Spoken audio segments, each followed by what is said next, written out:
রাষ্ট্র গঠিত হয়, যে রাষ্ট্র ন্যায় বিচার দিতে পারে না সেই রাষ্ট্র টিকে থাকতে পারে না। শেখ হাসিনার রাষ্ট্র প্রমাণ করেছে ন্যায় বিচার কেড়ে নিয়ে হত্যা খুনের উপর ক্ষমতা আঁকড়ে থাকতে গিয়ে তারা উৎখাত হয়ে গিয়েছে। কাজেই বাংলাদেশের পুনর্গঠন নতুন যাত্রা, ন্যায় বিচারের উপর দাঁড়াতে হবে। সকল হত্যাকাণ্ড, গুম খুন, সব ধরনের লুটপাট এবং ঘরে বাইরে যত ধরনের অপরাধ হয়, মানুষ যাতে ন্যায় বিচার পায় সেই রকম ব্যবস্থা আমাদের কায়েম করতে হবে। অভ্যুত্থান পরিষ্কার করে বলেছে, এই অভ্যুত্থানের অংশীদার যারা ছাত্র, শ্রমিক, জনতা, এই দেশের মেহনতি খেটে খাওয়া মানুষ, তারা এই রাষ্ট্রে তাদের ন্যায্য হিস্সা চায়। শ্রমিক, কৃষক, মেহনতি মানুষ, দেশের সংখ্যাগরিষ্ঠ মেহনতকারী খেটে খাওয়া মানুষ, তারা সম্পদ তৈরি করে, কিন্তু তারা তাদের ন্যায্য হিস্সা পায় না।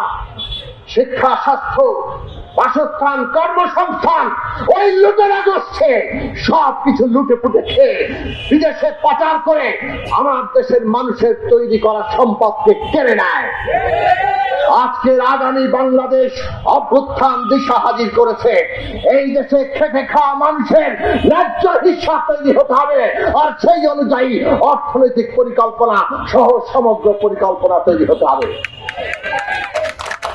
অভ্যুত্থান আমাদের সামনে হাজির করেছে ফ্যাসিস্টরা ঘৃণা, বিভাজন, নানা রকম ট্যাগিং ইত্যাদি করে তাদের ক্ষমতা পাকাপাক্ত করতে চেয়েছে।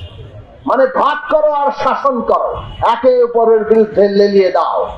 বাংলাদেশের নাগরিকের মর্যাদা প্রতিষ্ঠার বদলে আজকে যারা ধর্মের নামে, আজকে যারা জাতির নামে কিংবা লিঙ্গীয় পরিচয়ের নামে যারা বিভাজন তৈরি করতে চায়, ট্যাগিং তৈরি করতে চায়, যারা নানাভাবে ঘৃণা উৎপাদন করতে চায়, যারা মানুষকে অপমানিত করে, মত তৈরি করে নিজের মত চাপিয়ে দিতে চায়, এই সমস্ত জবরদস্তিকে অভ্যুত্থান না বলে দিয়েছে।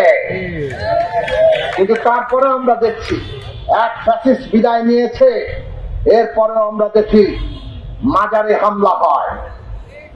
আমরা দেখি ধর্মের নাম নিয়ে তারা বিভিন্ন সংখ্যা অর্ধেক থেকে কম অন্য ধর্মের জনগোষ্ঠীর উপরে হামলা করে। আমরা দেখছি জাতিগত ভাবে যারা সংখ্যায় কম তাদের অপমান, তাদের উপরে নানান রকম অত্যাচার হয়। আমরা দেখছি এখনো ঘৃণা তৈরি করার চেষ্টা করা হচ্ছে।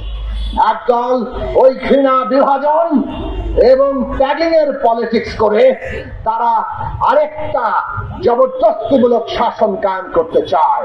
অভ্যুত্থান পরিষ্কার করে বলে দিয়েছে, এক ফাঁসিবাদের বদলে অন্য কোন জবরদস্তি বাংলাদেশের মানুষ সহ্য করবে না। অভ্যুত্থান পরিষ্কার করে বলে দিয়েছে, এই দেশ স্বাধীন সার্বভৌম মর্যাদা নিয়ে দাঁড়িয়ে থাকবে। পৃথিবীর সকল দেশের সাথে বাংলাদেশের মর্যাদা জাতীয় স্বার্থের ভিত্তিতে আমরা সুসম্পর্ক করতে চাই, কিন্তু কোন দেশের কাছে পদানত হতে চাই না।